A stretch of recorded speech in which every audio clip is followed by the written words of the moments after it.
Hello, Biafrans. Good morning, good afternoon, good evening. We have come again with another information that matters so much to us. Thank God it's another Friday. We have come to another weekend. God leading us safely. Many have dropped on the way. That is why I do remind you on this channel to please keep a date with your God. Reconcile with God, serve and worship Him, especially on the Sabbath day. Okay? That means tomorrow. Now, the news that brought us here today is it is not one person that this Biafra thing is important to. If you think it's only Mazen Kanu or Simon Ekpa, you are making mistake.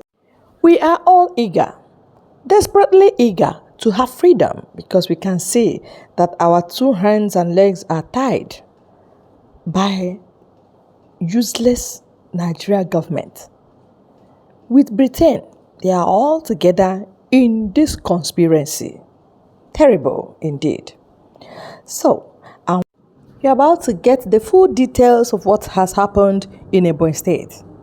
You may be hearing faintly. Today, you will get the gist in totality, okay?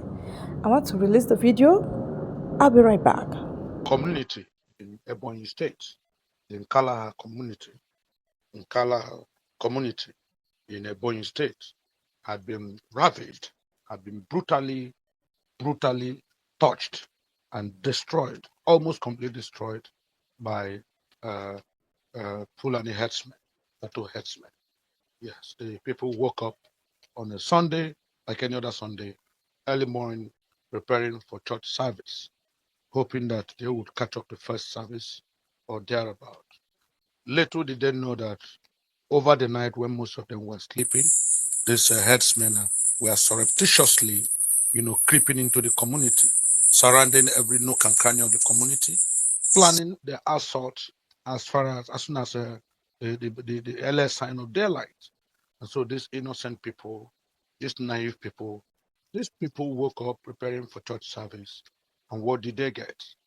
As soon as it was the first sign of daylight, what they saw was sporadic shooting from every corner that was shooting here and there.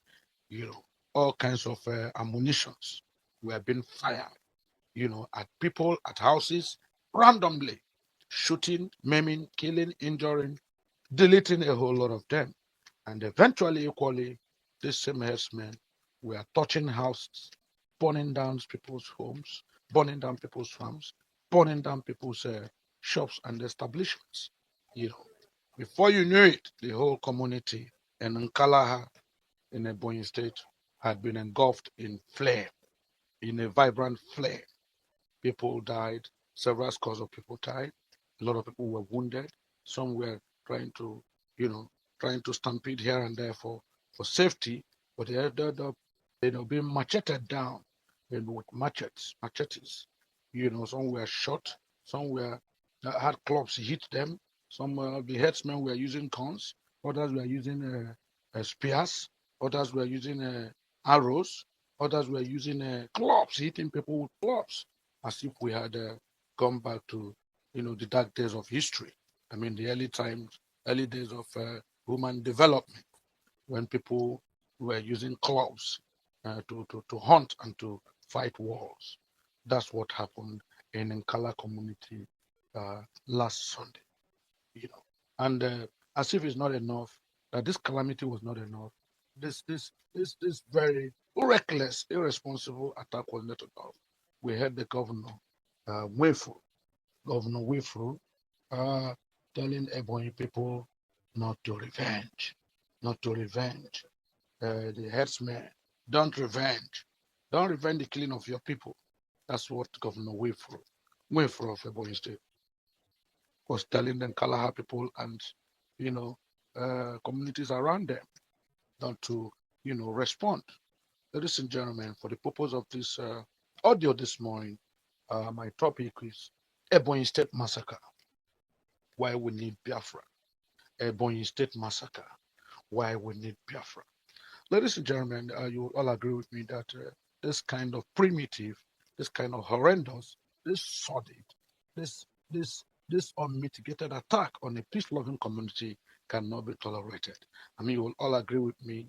There's no reason whatsoever why Fulani headsmen, why people, insurgents like these people who claim to be, headsmen, will be allowed to get into any part of the southeast, any part of Biafra land, just to come and cause mayhem in the in a in a seeming facade. They come in a facade, that they are Fulani, I mean cattle rustlers, nomadic cattle rearers and all that. But that's just a small screen underneath these people are militants, underneath these people are insurgents, underneath these people are kidnappers who have no respect for human life or property. You can all see what has happened in Kalaha community and communities around it are in tears. Widows, some young women turned into widows, men turned into, losing their wives and all that. I mean, children turned into orphans because their parents had been killed brutally murdered in an attack that is unprecedented, unmerited, and unprovoked. So, ladies and gentlemen, I think it's about time we call the spade a spade. Let us tell these governors in the southeast, these governors who parade themselves, preaching democracy, preaching conformity with, the government at the center. You know, every time something happens in the southeast, you see our governors being the first to tell our people, no, no, don't retaliate. No, no, it's one of those things. Let them go. Two wrongs don't make it right.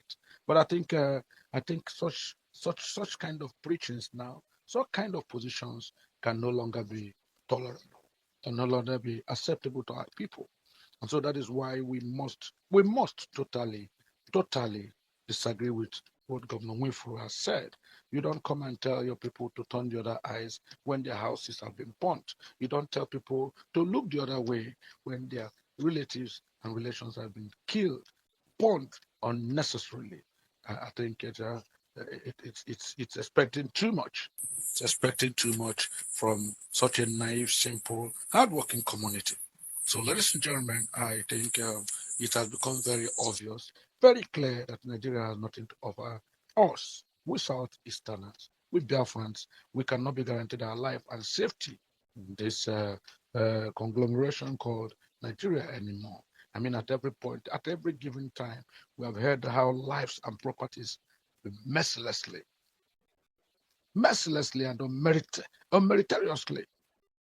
Yes, because unprovoked attacks, severally, random unprovoked attacks on our people, just because these Fulani headsmen, just because these kidnappers, these insurgents are allowed to roam freely in Biafra land. I think it's about time we told our governors the truth. I don't know why they are shying from the fact that Biafra is the only panacea to continued peace, sustainable peace and security in the southeast. I don't know why we are shying to identify with our roots. We must identify with our roots.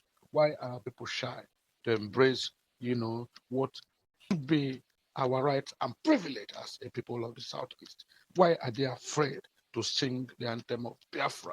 Why are they afraid to identify with Biafra? Because they want political uh, positions, because they want political approval, because they want to be seen as supporting the man in the center. They want to be seen as a governor who does not subscribe to IPOP, who does not believe in this or that. Is a government that believes in the center. That's totally unacceptable anymore. Look at what has been happening to our people. The last time it was at Mbudi, Osu, we saw how people were killed mercilessly in Imo State. The other time it was in Anambra State. Another time it was in Enugu State. The other time it was in Abia State. And today it's happening in Ebonyi State. How long are people going to be slaughtered like rams? How long are people going to be macheted like pigs? How long will our homes, our shops, our farmlands, where we thought, where it took us years to build, how long will these things be raised to the ground, touched by fire, and every time the government of the day tells us, take it easy. No, no, it's one of those things. These people, they don't have brains. Their brains like that of a cow. So you mellow down when you deal with them. Take it easy, my dear brothers and sisters. Take it easy, fellow citizens of my boy. No, no, no, no, don't revenge. No, no. Let us know revenge is not worth it. It's not worth it. We should it. You are telling your people not to revenge. Meanwhile, they have lost colossally. Some of those farmers, do you know how many years it took them to build that farmhouse? Do you know how many years it took them to maintain that farm? What of the crops? What of loans they borrowed?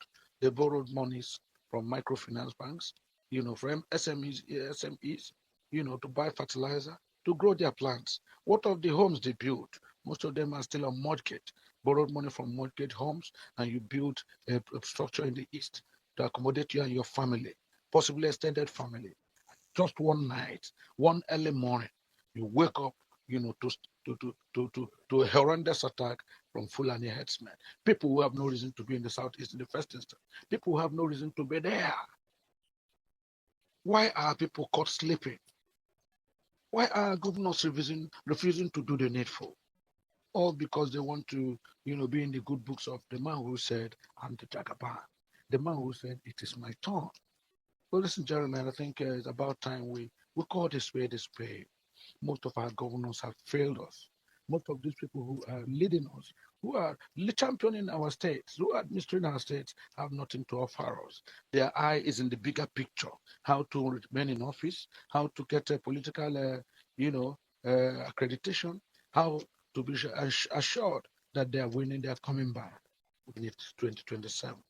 I don't know why somebody would want to sacrifice his people's welfare, his people's life and property because of political expectations and political, undertones.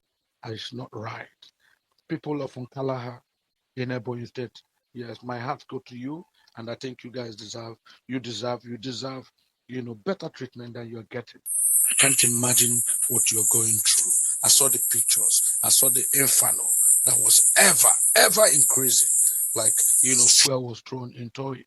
I mean, we don't know what they used to cause those burnings. The thickness of the smoke. The smoke showed that there was more to it than meets the eyes. Possibly some of these things were bombings. How do these Fulani headsmen, people who say they're nomadic farmers, nomadic cattle rearers, who move from place to place, how do they acquire such sophisticated weapons? Weapons with mass destruction. How do they get sophisticated guns? Guns that are, self-loading, where they shoot and shoot and shoot and shoot, and they kill and kill and kill without stopping. I mean, where do they get all these bombs from? Who is sponsoring them? And you call them nomadic farmers. You call them illiterates. You call them from the Sahel. You say these are people who are taking care of cattle. I mean, the only thing they think about is cattle. They're protecting their cattle. And you are having sophisticated weapons. You're having all forms of latest guns, latest arrows, even some of them are now using very sophisticated weapons to attack our people in the east, in Biafra land. This cannot continue, ladies and gentlemen. Nkalaha experience is not just isolated. It has happened in Imo State severally. People have been killed, gosh, the house is burnt mercilessly with reckless abandon. And the governor will tell us, don't worry, take it easy. We are going to look into it. We are going to fish out the people involved. But please remain cool, remain calm, remain law abiding. I mean, this is a man who woke up without any provocation. His wife is killed, his children are killed, himself is injured heavily. Some of them, a complete family is wiped out from this generation. I don't know why it is like this, but it shouldn't be. It shouldn't be. Ladies and gentlemen, this should not be happening in 2025. This should not be happening in this millennium. It shouldn't be. And so if you agree with me, ladies and gentlemen, I think it's about time we redouble our efforts. We redouble our efforts, support Biafra, United States of Biafra, support the leadership of the Biafra regional government in exile, support our own Prime Minister, Deputy Prime Minister, Gozo Rabweze. Let us pursue vigorously the full, achievement, the full achievement of the sovereign United States of Biafra, so that we can free ourselves from this entanglement, from this circle of doom that we call it, from these appendages, people who are supposed to be, equally foundations of this country from the north. but they have become for us a thorn in our flesh. These are people who don't, without any scruple, they kill, they take human life. They burn down houses, they rip tummy of pregnant women. I mean, these are people without shame. These are kidnappers. When they come burning up the city, they carry the young girls. They take the young girls, take our young mamas, and turn them into sex slaves. Into sex slaves. They move them away into the bush. The next thing you know, the lady has delivered. They make sure she's delivered. Less than 2 months later, they impregnate her again. These are people that most Southeast governors are telling their people, allow them come. Let them have their ranch. Let them carry their cattle around. They are peace-loving people. We need the meat. Why we need the meat? Let them bring the meat. But they are giving you meat and they are killing your people. They are carrying their cattle around. They are destroying your farms and villages. They are burning down houses. I don't know why people are so callous. Why would somebody be so mean? You know what it costs to build a house. You know what it costs to raise a church. In fact, they said two churches were raised down, and the pastor and some of the worshippers were brutally killed, as if they were hunting animals, hunting wild animals. Ladies and gentlemen, these are things that should not be happening. I beg your pardon. It shouldn't be happening. No, we can't take this anymore. We shouldn't take this anymore. Our governors should bring these things to the limelight. Bring them up. Let Donald Trump hear all this. I thank God Donald Trump is listening to us. Thank God, yes. He's listening to us. I thank God our international attorneys appointed by, our able Prime Minister Simon Ekwan-Jogo are still working. Aman Dabiri is working for us. Aman Dabiri, American attorney, they're all there. Yeah, they're taking our message, and other international lawyers. They're taking our message to Trump. Yes, and his allies. Taking our message to Trump and all leaders of democracy. Nigerians cannot be treating the Igbo man like this. This is a conspiracy against the Biafran man. That is a conspiracy, ongoing conspiracy, to eliminate him, to dehumanize him, and to put him in a perpetual state of, servitude. It cannot be like this. If they don't want us, let the Biafra people go. We have said, let us go, and they don't want us to go. Every other day, they're preaching peace. Meanwhile, they're bringing battle. They're killing us from, how can somebody offer you peace in one hand, and then the next hand is carrying a grenade to throw into your home? How can you tell me you're my brother? You're bringing me meat, cattle for our ceremonies, and at the same time, you're coming with AK-47. You're coming with drones to shoot down our people and to burn down our houses. How can you be bombing me and telling me you're my neighbor? I should accept you as my neighbor. Nobody does these things. Nobody accepts these things. Our governor should sit up. How can Governor Wifru of a Ebonyi State tell and Kalaha people, don't worry, don't take laws into your hands, please. They are your state, we'll get round to it. Let's know what caused this. They say some of their cattle were stolen. Some people killed their cattle. Let's get into this. Please don't take laws into your hands. I mean, you can tell that to the Marines. Out powder dash. As far as I'm concerned, powder dash. How can a governor tell his people to when you are being killed, you are being destroyed, your homes are burnt, people are dying, and you're telling them remain calm? Who remember whose house is burned and he remains calm? Nobody does that. Nobody does that. Chief Obafemi Awolowo, let me quote him here for this purpose. He said, when a man chases you to your house, when somebody chases you, you're running, and you run to your house and he chases you into your house, he leaves you no option than to carry a pestle, anything handy, and split his head into splinters. Yes, when you are chased to the wall, when you are between the rock and the very hearty, when you are between the deep blue sea, the devil and the deep blue sea, you don't have a choice. At that point, you don't tell me not to retaliate. At that point, you don't tell me to remain calm, because remaining calm is suicidal. That would be a big suicide on my part. I mean, people have lost their lives. People who were ordinary folks who slept Saturday night, rested from their work, said they want to go to church on Sunday. And as early as 4:30 in the morning, 5 in the morning, mayhem had gotten loosed. Fulani herdsmen were everywhere. AK-47, bombs, machete, arrows, spears, daggers, choking, firing, burning, maiming, killing. This is the highest level of wickedness. It is the highest level of wickedness. Excuse me. So, ladies and gentlemen, let's be wise here.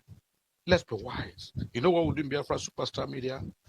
We'll call a spade a spade. We're telling Governor Winfrey this morning that no, it's not enough to say you're going to do investigations, find out the immediate and remote causes. That is grammar. That is grammar. It does not restore any life. It does not restore any lost properties. It does not restore burnt down churches. It doesn't bring back people who have died. It doesn't restore limbs that have been cut off. It doesn't restore eyes that have been plucked deliberately. It doesn't heal heads that have been split into 4 different segments. No way. Let's be real. Until these our southern leaders, the Southeast governors, until they embrace the truth that the sovereign United States of Biafra is the only way forward. It's the only way forward. Then they are deceiving themselves. Take it or leave it. Except the Southeast leaders, our governors, our legislators, our senators, accept the sit up and say, look, ally with the Biafra Republic government in exile, so that we can push Biafra, United States, sovereign United States of Biafra to the next level. They are wasting their time. They will continue to experience this kind of situations, horrendous situations like this, where people's life and property means nothing to hopeless jihadists who call themselves Metahala, who call themselves Fulani herdsmen. You are rearing cattle, you're carrying AK-47. You're following cattle, you're carrying bombs. You're carrying bombs and modern ammunition, weapons of mass destruction. Who do you want to destroy? Is it the cattle or human beings? You come into somebody's territory, somebody's homeland, somebody's permanent address, and you come there to touch their homes, come there to kill them, remember them, and you expect them to be quiet, and you expect them to turn the other cheek? No way. So, ladies and gentlemen, I think it's about time we call this spade a spade. We have to get real. In Kalaha, people are mourning. It's a Black Sunday for them. Black Sunday. Up to this moment, a lot of people are still searching for their loved ones because people were scampering here and here, stampeding to run away. Some ran and fell into the river. Some ran into the bush. Some of them ran so much and became demented. Some because of the traumatic situation, have lost their memories. They're walking everywhere, vagabonds everywhere now. They don't know how to trace their way back to their people. Of course, a lot of them were brutally murdered, killed, macheted, shot, and punched beyond rubble. It's a sad one, really. And so I call on all governors in the Southeast. So Ludo is going around with his, this is so-called the new military appendage, which are going everywhere and say they are trying to maintain peace and order. I wish them well, but I want to assure everybody, the only solution is permanent peace and tranquility in the Southeast. The only solution to security and developmental progress, sustainable development in the Southeast is only every declared sovereign United States of Biafra. It's only the Biafra that can fight for its own. If Biafra is not sovereign, Biafra doesn't have its own entity, then all these people will continue to treat us like conquered people, like vassals, wasted generations. It shouldn't be. Ladies and gentlemen, all hands should go on deck, like I keep saying. Let's encourage our Deputy Prime Minister, Dr. Ngozi Rabweze, to keep the flag flying. Biafra is moving. Yes, it's taking time, but of course, it's better late than never. Going on smoothly, codedly, we are communicating. We are hearing what they're doing. The messages have been transmitted. I want to encourage every Biafran. Sad indeed. You can say this is very sad. At any given time in your life, whatsoever, that will make you to urge Nigerian government to subdue your people. Do you know what you have done? All right, you've strengthened your enemies to deal with you. And you know they have guns and bullets. They have it, given to them by government. So, at any given time they see us weak or down, they strike. That's exactly what has happened in this EB0NYI state we are talking about. This is sad indeed. I'm not happy. And I know you listening to this are not happy too, because nobody takes that. Nobody sees blood gushing. Or if, in fact, I don't even know how these people reason. And you think we'll cohabit together so that they will kill us? They are the cause of this agitation, and we must continue it. That's it. Thank you very much for your time on this very good channel. God bless you all.